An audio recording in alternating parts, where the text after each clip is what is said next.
Bismillahirrahmanirrahim. Assalamualaikum warahmatullahi wabarakatuh. Hai anak-anak kelas 8, bagaimana kabar kalian?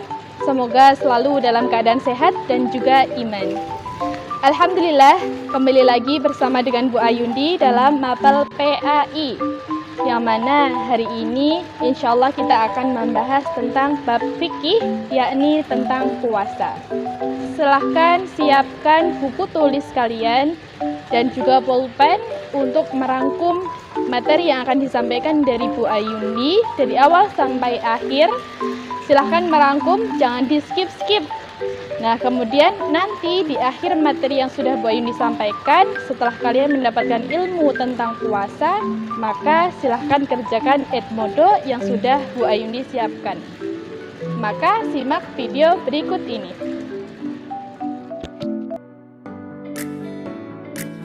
Nah, anak-anak, puasa merupakan rukun Islam yang keempat. Puasa berasal dari kata saumu, yang artinya menahan diri dari segala sesuatu, seperti menahan makan, minum, hawa nafsu, dan menahan dari bicara yang tidak bermanfaat. Nah, sedangkan menurut istilah, puasa adalah menahan diri dari segala sesuatu yang membatalkannya, mulai dari terbit fajar sampai terbenamnya matahari dengan niat dan beberapa syarat tertentu. Nah, setiap orang yang percaya kepada Allah diwajibkan untuk berpuasa. Sebagaimana firman Allah dalam Quran surah Al-Baqarah ayat 183. A'udzubillahi minasyaitonirrajim. يا أيها الذين آمنوا كتب عليكم الصيام كما كتب على الذين من قبل لعلكم تتقون. Macam-macam puasa. Anak-anak, puasa dibagi menjadi dua. Yang pertama, puasa wajib. Yang kedua adalah puasa sunnah. Puasa wajib adalah puasa yang harus dilaksanakan oleh setiap muslim yang sudah balik. Apabila ditinggalkan akan mendapatkan dosa. Dan kemudian puasa sunnah. Apabila dia tidak dikerjakan, maka ia tidak mendapatkan dosa. Mari kita bahas satu persatu. Puasa wajib diantaranya ada 4. Yang pertama, puasa Ramadan. Yang kedua, puasa nazar. Yang ketiga, puasa kifarat. Dan yang terakhir adalah puasa qadha. Nah, puasa Ramadan adalah puasa yang wajib untuk dilaksanakan pada bulan Ramadan, yang mana hukumnya adalah fardu ain. Maka jangan pernah sekali-kali meninggalkan puasa Ramadan tanpa adanya halangan yang dibenarkan menurut syariat. Kalaupun berhalangan, maka ia harus menggantinya pada hari yang lain. Yang kedua, yakni puasa nazar.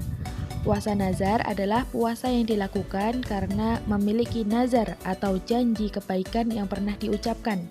Puasa ini wajib dilaksanakan karena keinginan atau cita-citanya terpenuhi. Contoh, misalnya, aku ingin lulus SMA, mempunyai keinginan untuk lulus SMA dengan nilai yang memuaskan dan juga memasuki SMA favorit atau memasuki SMA yang ingin dicita-citakan. Maka berpuasa dulu, ya Allah, jika aku bisa memasuki SMA favoritku, maka aku akan bernazar untuk berpuasa. Nah, ketika sudah masuk di SMA yang sudah dicita-citakan, maka wajib untuk membayar puasa tersebut. Itulah yang dinamakan dengan puasa nazar. Puasa kifarat. Puasa kifarat adalah puasa yang wajib dikerjakan karena melanggar suatu aturan yang telah ditentukan. Maksudnya, apabila terjadi yang pertama, tidak mampu memenuhi nazar, tidak mampu memenuhi puasa nazar yang telah dijanjikan kepada Allah, maka harus puasa kifarat. Kemudian berkumpul dengan istri pada siang hari di bulan Ramadan, kemudian membunuh secara tidak disengaja, kemudian melakukan zihar kepada istrinya atau rasa tidak adil terhadap istri dengan ibunya. Nah, kemudian mencukur rambut ketika ihram, kemudian berburu ketika ihram, dan mengerjakan haji dan umroh dengan cara tamattu atau qiron. Maka harus membayar puasa kifaroh. Kemudian yang terakhir adalah puasa qadha. Puasa qadha adalah puasa yang diniatkan untuk mengganti kewajiban sesudah lewat waktunya.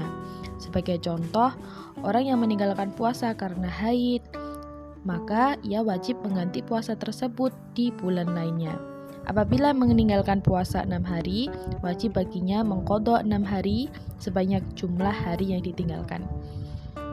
Puasa sunnah.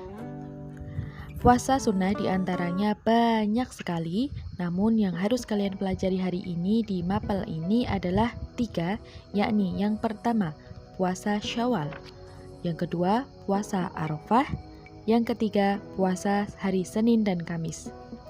Puasa Syawal. Puasa Syawal ini adalah puasa sunnah yang sangat mulia.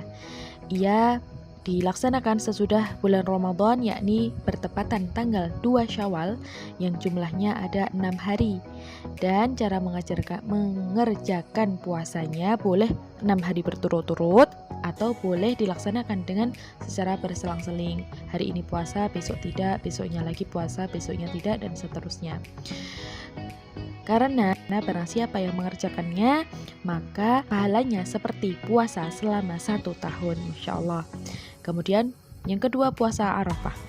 Puasa Arafah ini dilaksanakan tanggal 9 Zulhijjah, bertepatan pada saat Idul Adha, yang mana orang melaksanakan ibadah haji dan wukuf di padang Arafah. Nah, ketika ada orang yang melaksanakan puasa Arafah ini, maka akan menghapus dosanya selama 2 tahun.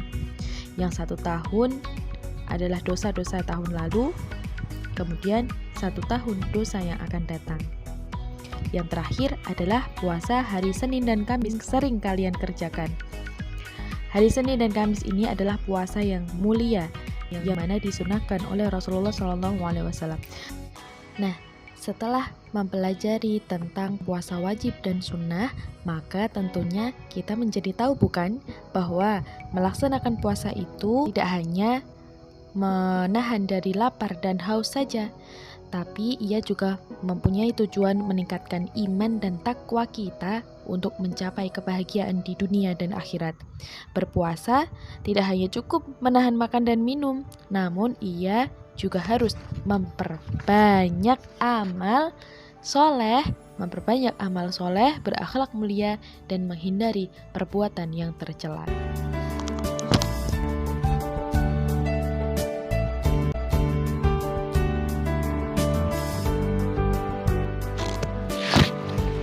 Nah, alhamdulillah itu tadi pemaparan materi tentang puasa. Mulai dari apa macam-macam puasa sunnah, macam-macam puasa wajib, dan hikmah apa yang bisa kita petik dari berpuasa. Nah, anak-anakku, sebentar lagi kita akan merasakan atau memasuki bulan suci Ramadan. Maka itu adalah kesempatan untuk kita untuk menjalankan ibadah puasa yang sebenar-benarnya. Itu adalah kesempatan untuk mendekatkan diri kepada Allah Subhanahu wa Ta'ala. Maka jangan kita sia-siakan. Itu saja, sekian dari Bu Ayundi. Mohon maaf apabila ada kesalahan. Wabillahi taufiq wal hidayah. Wassalamualaikum warahmatullahi wabarakatuh.